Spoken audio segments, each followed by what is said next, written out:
जिस मूवी को आज मैं एक्सप्लेन करने जा रही हूँ उसका बेसिक पॉइंट ये है कि अगर इंसान को उसकी जिंदगी में उसकी डिजायर के मुताबिक सब कुछ मिलने लग जाए तो ये उसके लिए किसी खतरे से कम नहीं होता, क्योंकि उस इंसान का लालच बढ़ता रहता है और जाहिर है कोई भी चीज हासिल करने के लिए उसे कीमत तो अदा करनी पड़ती है। और अब चलते हैं मूवी की एक्सप्लेनेशन की तरफ। मूवी का मेन कैरेक्टर एक यंग कपल होता है, इसमें लड़के का नाम मैट और लड़की का नाम केट होता है। ये लोग एक छोटी सी सिटी में एक घर ले लेते हैं। मैट जो कि एक आर्टिस्ट होता है जबकि केट एक ट्रांसलेटर होती है, लेकिन वो दोनों इस जॉब को स्किप कर चुके थे और यहाँ पर उन्होंने कुछ न्यू करना। जिस घर में वो लोग शिफ्ट होते हैं उसके आसपास तो कुछ नहीं होता, लेकिन वो घर बहुत बड़ा खूबसूरत होता है। घर को एक्सप्लोर करते हुए मैट को एक अजीबोगरीब किस्म का रूम मिलता है और उस रूम के लॉक की चाबी भी उन्हें सामान में मिल जाती है। और जैसे ही वो दोनों उस रूम को ओपन करने जाते हैं घर की सारी लाइट्स खुद ब खुद ब्लिंक होना शुरू हो जाती हैं और इसके साथ ही लाइट्स ऑफ हो जाती है। अगले दिन ये लोग इलेक्ट्रिशियन को बुलाते हैं और उसे बेसमेंट में लेकर जाते हैं। और जब मैट बेसमेंट में जाता है तब वो काफी शॉक्ड हो जाता है क्योंकि बेसमेंट वायर से भरा हुआ और यहाँ तक कि कोई भी कॉर्नर ऐसा नहीं था जहाँ पर वायर्स ना हो। और घर के नीचे बिल्कुल सेंटर में एक व्हील होता जिसमें कुछ लाइट्स जल रही हो। घर की सारी लाइट्स तो ऑफ होती हैं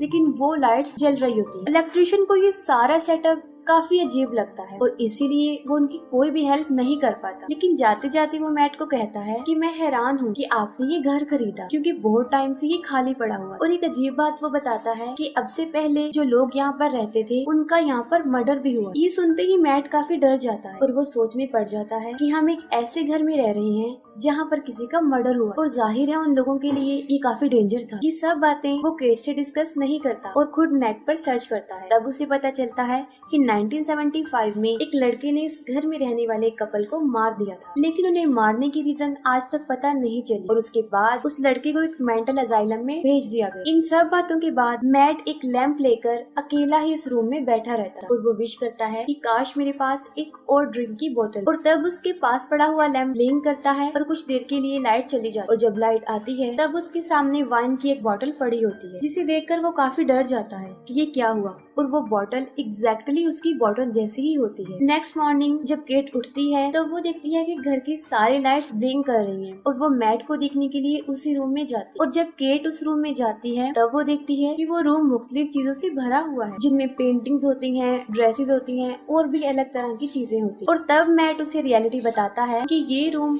हमें हर वो चीज दे सकता है जिसकी हम विश करें। और मैट केट को भी विश करने को कहता है, इस पर केट कहती है कि मुझे अच्छी सी जॉब दे दो। इस पर मैट उसे समझाता है कि ये रूम कोई चीज देता है, जॉब नहीं दे सकता। किसी थीम की ख्वाहिश करो और फिर तुम्हें वो मिल जाएगी। तब वो पैसों की डिमांड करती है, जिस पर वो लाइट फिर से ब्लिंक होती है और एक कॉर्नर में उन्हें पैसे मिल जाते। पहले तो केट को ये सब कुछ अच्छा नहीं लगता, जिस पर मैट उसे काफी समझाता है, लेकिन इसके बाद उन लोगों को इसके बारे में काफी क्रेज हो जाता है और वो अलग अलग किस्म की ड्रिंक्स मंगवाते हैं, डायमंड्स विश करते हैं, expensive jewellery, expensive dresses wish करते हैं, ड्रग्स पार्टी, और ऐसा काफी दिनों तक चलता रहता है। और उन सारे पैसों की वो एक दीवार बना देते हैं। उस रूम से वो लोग काफी कुछ ले चुके होते हैं, काफी खुश होते हैं, काफी इंजॉय कर चुके होते हैं, लेकिन अब उस रूम के इनवैलिड होने का टाइम आ चुका होता है, जिस पर केट काफी परेशान रहने लगती और मैट उसे फैमिली प्लानिंग के बारे में ट्राई करने का कहता है। लेकिन इस बात पर केट राजी नहीं होती क्योंकि इससे पहले भी 2 बार उसका मिसकैरेज हो चुका है। इन दोनों में काफी बहस होती है। तब फ्रेश एयर लेने के लिए मैट घर से बाहर चला जाता है और केट उदास होकर घर में ही बैठी रहती है। उसके दिमाग में एक अजीब सा आइडिया आता है और वो उस रूम में जाकर बच्चे की विश कर देती। इसके बदले में उसे बच्चा मिल भी जाता है। जब मैट घर में आता है और उस बच्चे को रोता हुआ देखकर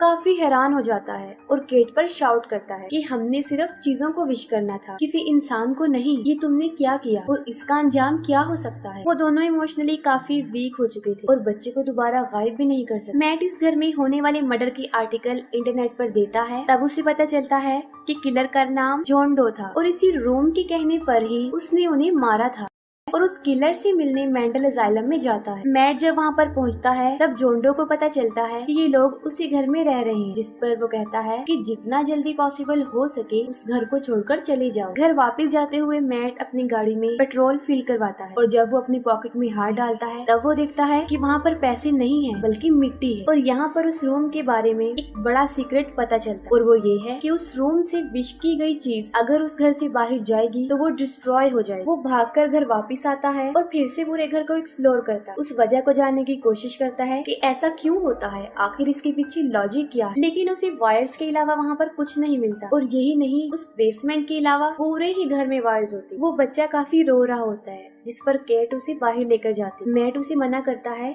कि उसे बाहर मत लेकर जाओ, लेकिन असल रीजन नहीं बताता। लेकिन इसके बावजूद भी वो उस घर से बाहर चली जाती है और जैसे ही वो बाहर जाती है बच्चा जोर जोर से रोना शुरू कर देता है। उसके कलर भी चेंज होना शुरू हो जाते हैं। कुछ देर के बाद बच्चे के रोने की आवाज तो बंद हो जाती है, लेकिन केट जोर जोर से चिल्ला रही होती है जो कि मैट को बुला रही होती है। तब मैट उन दोनों को अंदर लेकर आता है और तब हम एक बड़ी अजीब चीज देखते हैं कि उनका वो छोटा सा बच्चा अब वो छोटा बच्चा नहीं रहा था, बल्कि वो तकरीबन 7-8 साल का लड़का बन चुका था। और फिर हमें पता चलता है कि अगर कोई जिंदा चीजें वो रूम देगा, अगर वो उस घर से बाहर जाएंगी तो उनकी उम्र आहिस्ता आहिस्ता बढ़ती जाएगी और एज इंक्रीज होने की वजह से वो बूढ़ा हो जाएगा और मर जाए। और यही वजह है कि उसे अंदर रखना पड़ना था। जब ये सब कुछ केट को पता चलता है तब वो काफी शॉक्ड हो जाती है, लेकिन तब तक वो बच्चे को एक्सेप्ट कर चुकी होती है। और तब के बाद उन दोनों हस्बैंड वाइफ में रिलेशन कुछ अच्छा नहीं होता, यहाँ तक कि सेपरेट रूम में रहने लग जाते। केट अपने बच्चे शेन को ही अपना सब कुछ समझ चुकी और मैट अपने रूम में ब्लैक एंड व्हाइट कलर करता था। शेन देखने में, रहने सहने में बाकी बच्चों जैसा ही होता है, लेकिन उसका बाहर जाना अलाउ नहीं होता। और शेन को लेकर उन दोनों में काफी क्लैश रहता था। एक दिन उन दोनों की झगड़े की वजह से शेन सारी रात सोता नहीं है, वो उस पूरे घर में ही घूमता रहता है और घर में घूमते फिरते वो उस बेसमेंट में चला जाता है और उन वायर्स उस व्हील के पास पहुंच जाता है और आहिस्ता आहिस्ता उसके सामने सब कुछ एक्सपोज होना शुरू हो जाता है और वो उस रूम में भी चला जाता है। तब उसे उसका सीक्रेट पता चलता है कि वो इस दुनिया में कैसे है और उसे ये भी पता चल जाता है कि उसके पास काफी पावर्स भी हैं। तो फिर अगले दिन शेन अपने इमेजिनेशन से उस रूम को बहुत बड़ा गार्डन बना देता है, जहाँ पर बहुत सारे ट्रीज होते हैं, आइस भी होती है, जिसका वो स्नोमैन बना देता है। केट जो कि उस बच्चे के साथ खुश होती है क्योंकि वो उसे अपना